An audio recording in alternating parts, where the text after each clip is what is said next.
Divorcée, son mari lui a lancé un vieil oreiller avec mépris. Quand elle l'a ouvert pour le laver, elle est restée sans voix en découvrant ce qu'il contenait.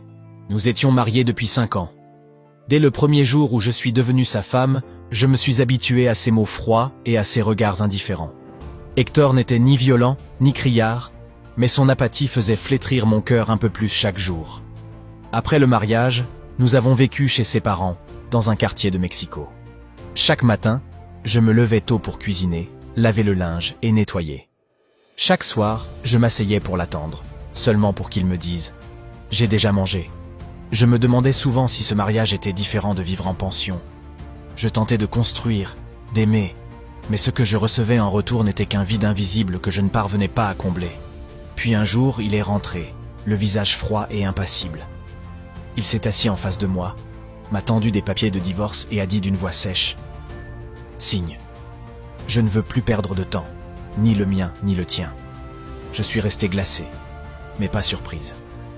Les larmes aux yeux, j'ai pris le stylo d'une main tremblante. Tous les souvenirs de ces dîners que j'attendais, de ces douleurs d'estomac que j'endormais seul au milieu de la nuit, sont remontés comme des coups de poignard. Après avoir signé, j'ai commencé à faire mes valises. Dans cette maison, rien n'était vraiment à moi, à part quelques vêtements et un vieil oreiller avec lequel j'avais l'habitude de dormir. Alors que j'étais sur le point de partir avec ma valise, Hector m'a lancé l'oreiller avec sarcasme. « Prends-le et lave-le. Il doit déjà tomber en morceaux. » J'ai pris l'oreiller, le cœur serré. Il était vraiment vieux. La housse décolorée, tachée de jaune et usée.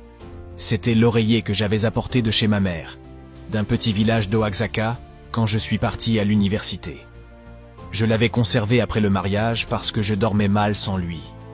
Il s'en était plaint une fois, mais je l'avais gardé. Je suis parti de cette maison en silence.